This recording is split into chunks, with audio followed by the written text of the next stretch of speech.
гана мени карайбыз. Жылмаябыз биринчи. Так, жакшы. Эми 1-2-3 дегенде кыйкырабыз, э? 1, 2, 3. Сонун 2 мүнөт эс алабыз, аны кайра баштайбыз. Антрак. Алтыша, тим эле ханышалардайсың. Рахмат. Мен муну тапканыма өзүм кубанычта болуп турам азыр. Арсландыбы? Жок, көйнөктү айтып атам. Алтыша, силердин тоюңарга келген адамдардын баарын эси ойт. Апаң экөөң тең майда чүйдөсүнө чейин сонун кылып уюштурдуңар. Мен дагы күйөөгө тигим келип кетти. Сонунда, айтмакчы, Гүлдү кайкы ыргытам, сага айтып. Рахмат. Жаш жубайлар, келгиле, экөөңөр тартып коеюн, анан бүтүрөбүз. Сен. Мен да сенсиң.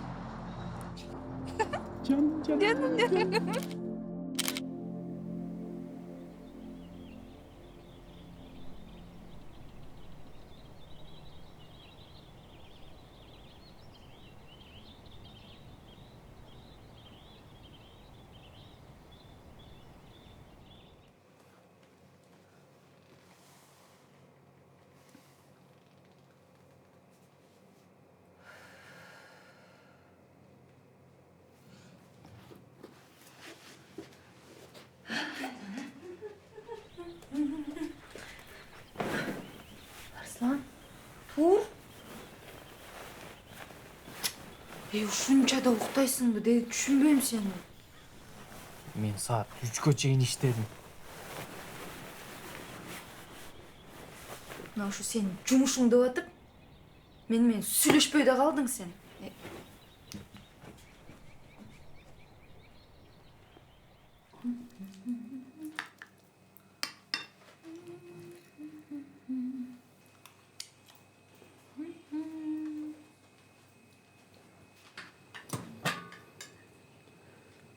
Суга да бышырасыңбы? Сүт кошпойсоң боло кичине. Даамды эле. Эң негизгиси зыяны жок. Сен бупу тамактарың тажат.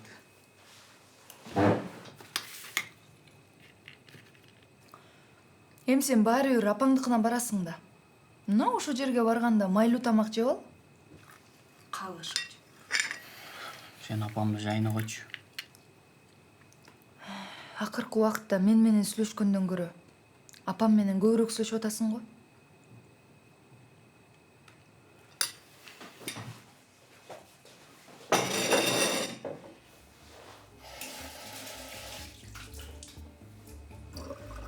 Кечкиге каалаган тамагыңды жасап же.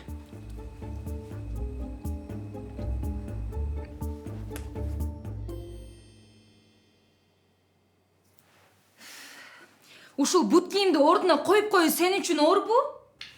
Таң атпай дагы баштадыңбы? Болгон микробтордун баарын үйдүн ичине тепселеп киргизип атпайсыңбы? Санэпидемстанцияда иштеп болсоң болмок. Микробторду ары бери кууп. Кичинемде уялып калып, алып коюу деген жокпу сенде? Таң аткандан кечке чейин үйдө отурасың го? Ооба, сенин оюңча мен эртеден кечке эс алып отурам. Заказдарын толтура. Экран карай бер көзүм да ооруп кетти. Кандай кызык. Анда ошо таап аткан акчаларың каяка кетип атат болду экен?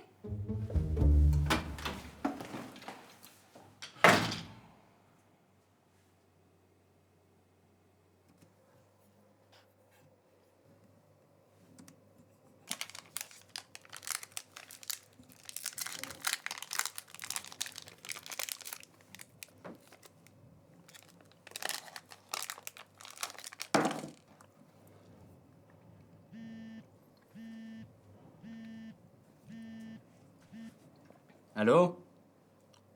Салам, Нурик. Кандайсың? Кандайсың досум? Иштеп атам. Жакшыбы? Эмне кылып атасың? Доска.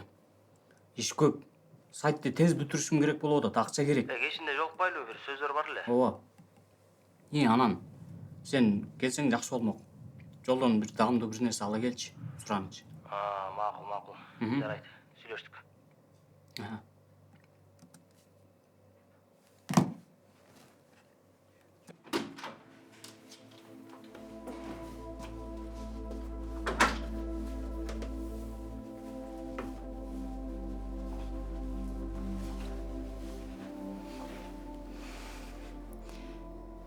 Мен келгенимде эле байкабайсың го сен.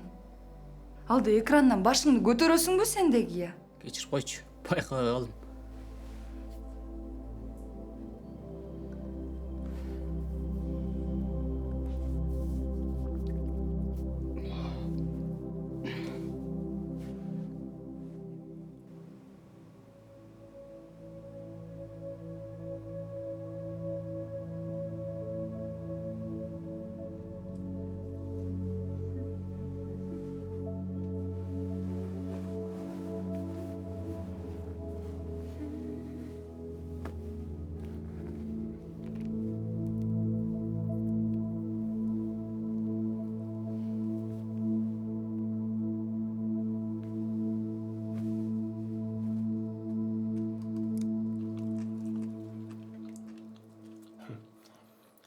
Аялы бар эркектер мощный тамак жейт деп ойлогом мен. Мен деле үйлөнгөнгө чейин ошентип ойлочумун. Кыздар турмушка чыкканга чейин тим эле периштедей. Андан кийин таптакыр эле башкача.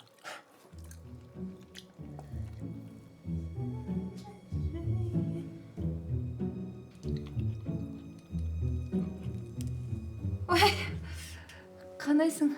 Кандайсың Аяш? Таанылбайсың ба?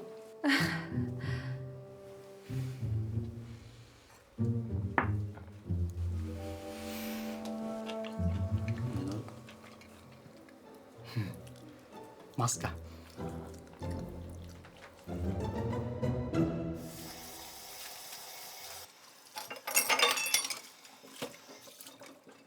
Арслан, мен сага канча жолу айтам, какшадым го.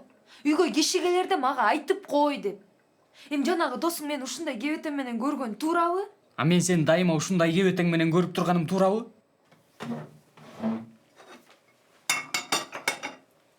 Арслан!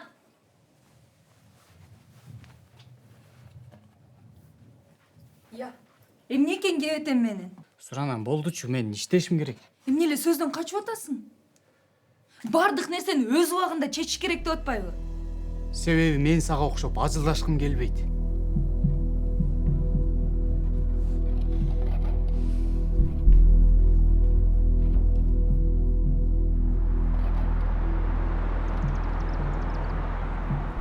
Билесиңби? Эжекем чалды.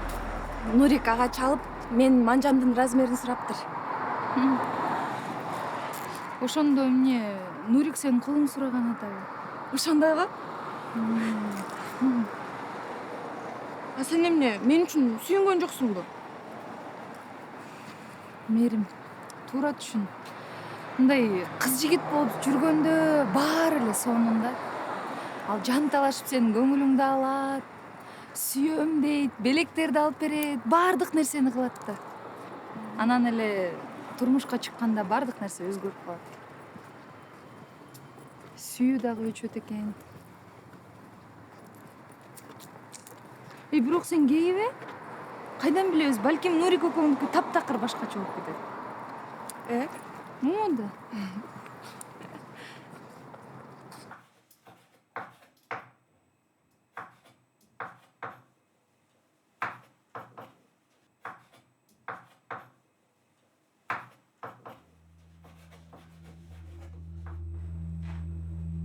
Алтынай эсиңдеби?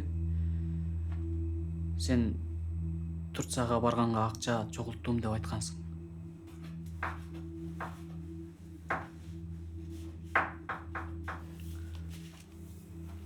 Анан ошол акчаны ага берип турасыңбы? Уяты жок десе. Мен сени Турцияга алып барам деп коюп анан сен кыла албаганыңан мен өзүм чогултуп баштагам ал акчаны. Айтканымды аткарам, бирок кийинчерээк. Сен билесиңби? Кийинчерээк аны сөз берип. Болду, бүттү, унут баарын. Каяка жөнөдүң? Апаңа да, Апам дегенде убактың толтура да сенде. Апам азыр мага аябай муктаж болуп атат. А менчи? Мен сага муктаж эмесминби? А мен кайдан билем? Балким сени апаң үйүнө чакырып алып, экөөң отуруп алып мени жамандап, мүлжүп, шимирип. Кечирим сура. Эмнеге сурайм мен кечирим, я? Апамды ак жерден каралап атасың, кечирим сура. Кой бер, колум оруп кетти. Кечирим сура деп атам. Кой бер.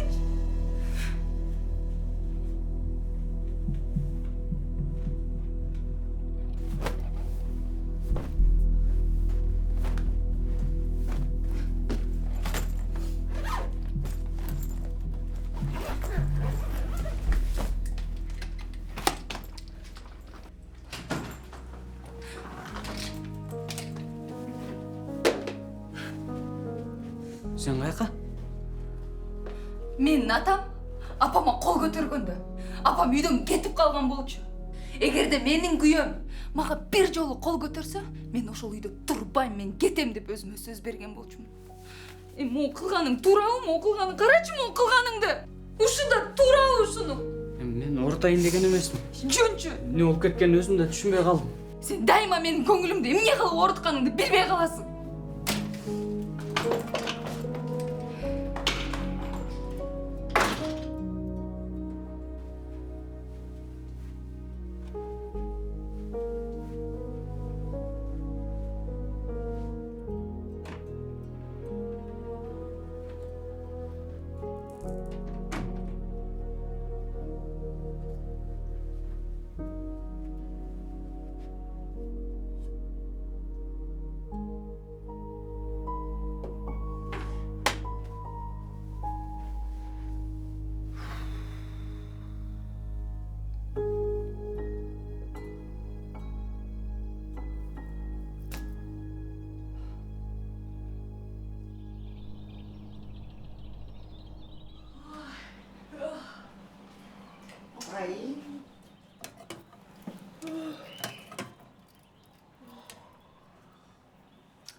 Ай, ушунча дагы уктайсыңбы?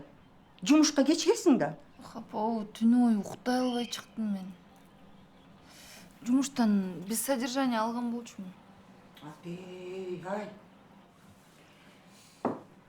Кымбатчылык болуп атса. Без содержание алып алганың кандай? Апа, коюңузчу. Анс деле өлө жаман болуп турам. Арслан чалдыбы? Жок. Өзүң биринчи чалба. Уктуңбу? Сенде аялдык намыс деген болуш керек.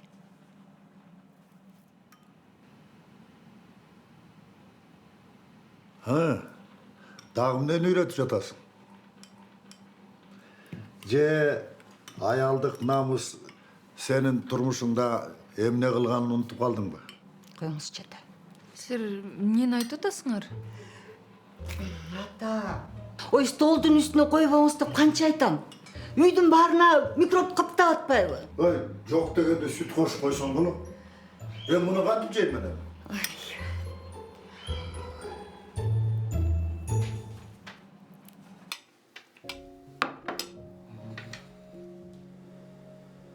Же кой балам.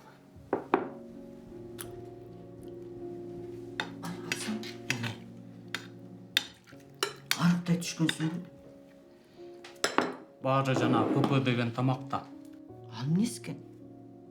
Правильное питание. Ал жакшы да. Алтынай Азамат, сенин ден соолугуң жөнүндө кам көрүп аткан турбайбы? Демек ал сени жакшы көрөт. Ооба. Өзүңүз кантип калдыңыз, апа? Ден соолугуңуз жакшыбы? Врач эмне деди? Ой, эмне демек эле. Операция жасатыш керек дейт. Камсанабаңыз, апа. Мен дагы бир заказ алдым. Операция болот. Анан сиз так кезде айыгып кетесиз. Садаган боло эмнесе. Силердин каражатыңарды бөлүшүп атканыма өзүмдү ыңгайсыз сезип атам. Жок, апа. Баары жакшы. Түшүнөт. Түшүнөт деп ойлойм. Рахмат. Же кой.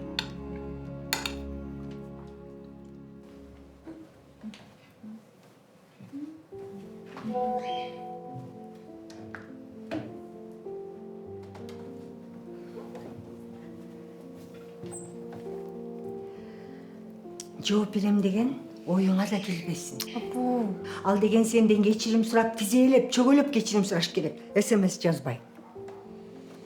Тиги жактың да чагын сүрүп кой.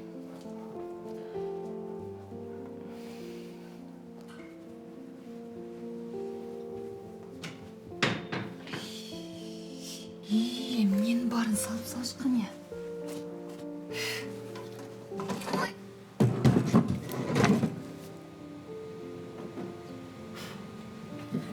Уш керек беле эмнечи?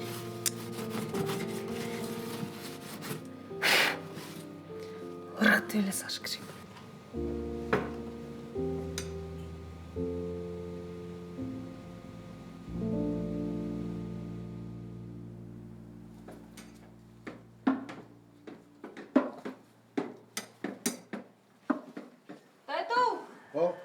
могу эски саатты үрүтүп эле салайынчы.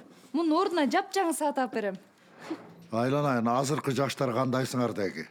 Биритке бир нерсе болсо эле ыргытып таштайм дейсиңер. Анан көрү биритке эмгектенип, аракет кылса, эскинде эле оңдоп койсо болот да, бүлүндүрбөй. Анан бир кызым өтүнүч. Апаңдын кетирген катасын кетирбечи Айланайын. Кандай ката? Аны апаңдан сура. Алдагы саатты кызым ордуна апарып коюп кой. Ишенип кой, ушул саат сен карыгыча жакшынакай болуп иштеп берет. Макул тете. Мейлиңиз. Жакшы.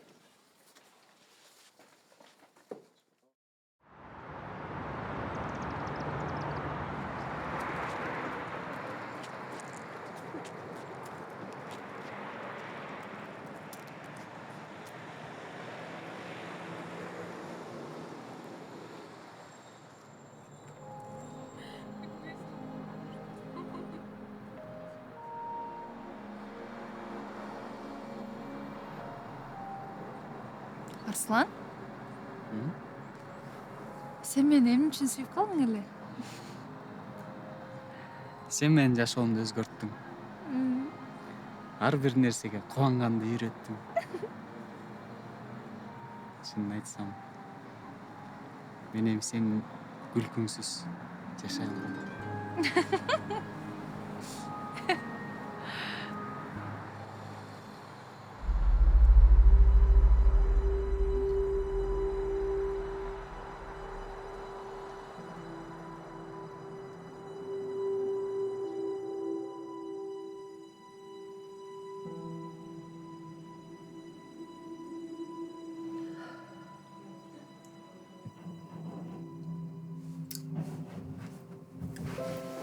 Can, oğlum Halina menen çay. Sen suyuktuktu көп içişin gerek.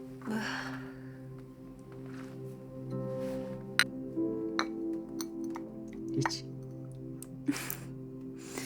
Sen dünyadagi эң жакшы күйөөсүң. Сага жолукканыма шүкүр. İç. Рахмат.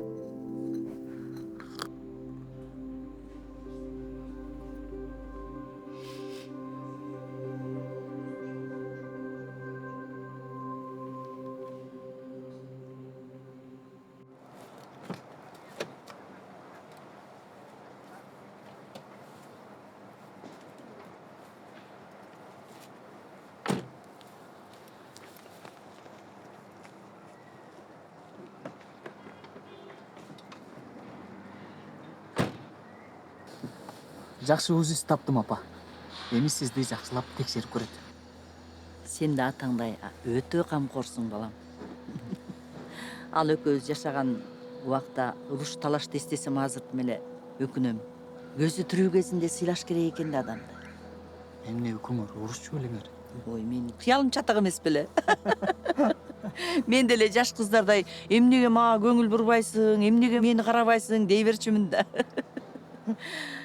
Атаң болсо бир жолу бир аксакал менен сүйлөшүп атканын угуп калдым да. Ал болсо аял киши күйөөсүнүн сүйбөгөнүн билип калса, анда күйөөсүн сыйлабай калат деди. Эгерде аял күйөөсүн сыйлабай калса, анда күйөөсү сүйбөй калат деп атпайбы. Ушундай кызыктай чырмалашкан нерселер болуп кетип атпайбы апа? Атаң да ошентип сураган. Ошондуктан ошол чырмалашкан мамилени биринчилерден болуп бирөөсү түздөш керек деген да.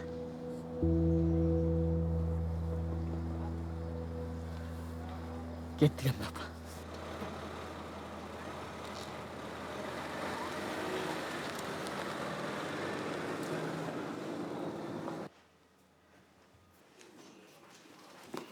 Апа, мен Мээрим менен жолугуп келейинчи, аз тез эле келем, э? Акыркы күнү экөөң тез жолуга баштадыңар го. А мен ойлоп калдым. Мага караганда ал сага жакыныраак окшойт. Апа, ал ушундай кырдаалда мага колдоо көргөзүп, жанымда болуп атат да. Апаң сени колдогон жок да, э? Апа, эмне эле сөздү бурмалап атасыз? Эмне эле? Эмне эле сен күндө эле ага жүгүрүп барып, баарын бушактап айтып берип атасың?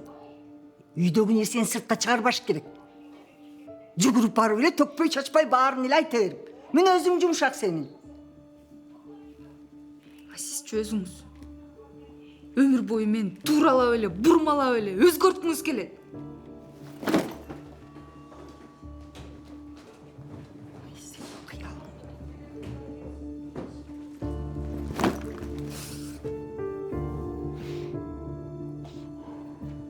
Дайыма мени күнөөлөгөнүң тажатты. Мени өзүңө ыңгайлаштырып, өзгөрткүң келип атабы? Мага андай жакпай атат.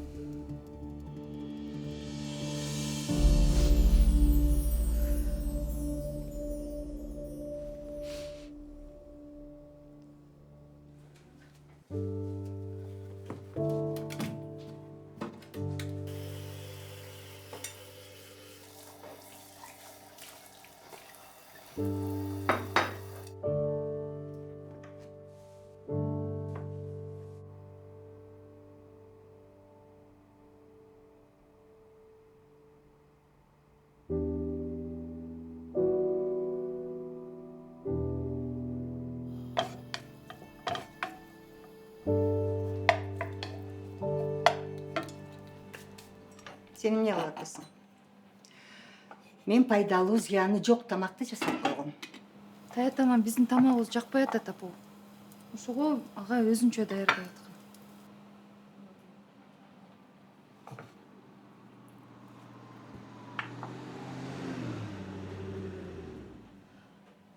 Арслан келди.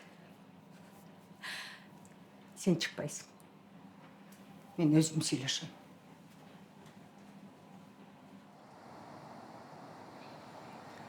Саламатсыз, папа. Кызымды таарынтып коюп келип калдыңбы? Мен Алтынай менен сүйлөшөйүн дедим эле, апа. Ушинтиппи? Сен деген гүл, белек бечкек алып келип, чөгөлөп туруп кечирим сурашың керек. Алло.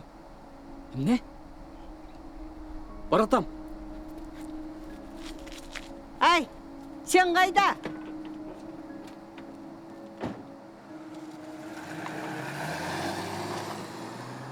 Тарбиясы жок десе.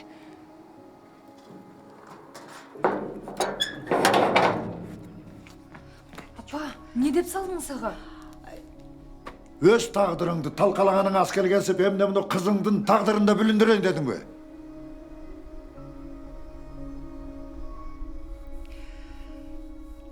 Биз анда өтө катуу урушуп кеттик. Анан мен кийим кечемди чогултуп алып кетип калдым. Атаң болсо аркамдан келип жүрдү. Мен болбой койдум.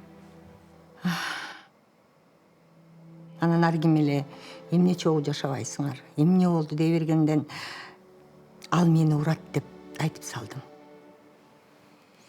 Атаң болсо бирөөлөрдөн угуп алса керек, ошондон баштап келбей калды. Билбейм, эмнеге анда ошентип айтып салдым.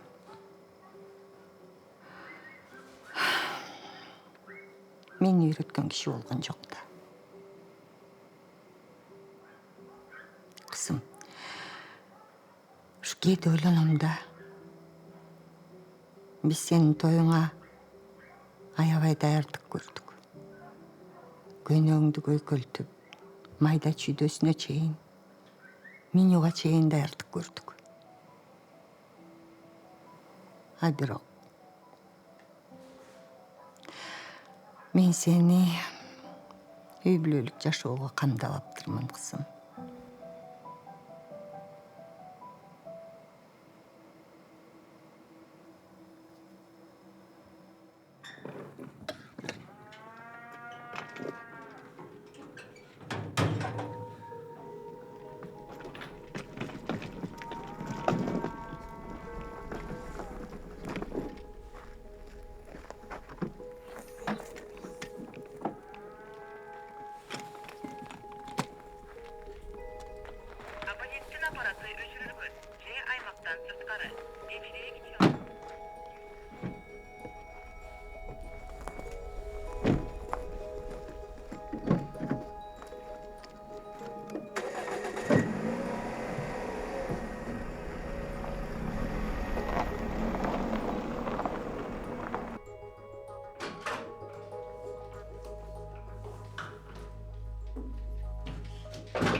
Арслан, үйдөсүңбү?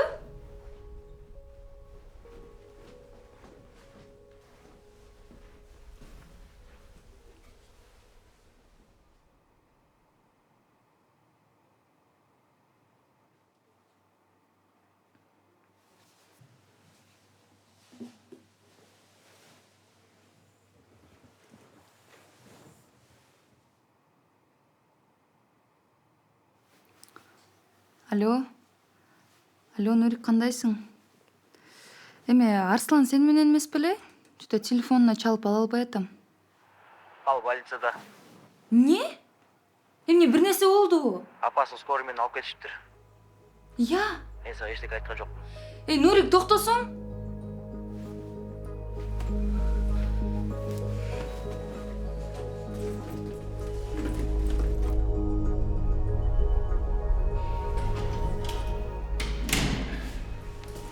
Апаңызды операцияга даярдап жатабыз. Бирок мен азыр... Жетпей калган сумманы азыр эле которушту. Ким? Сиздин тууганыңызмы деди. Ал кыз азыр эле ушул жерде болчу. Кабатыр болуңуз. Баары жакшы болот.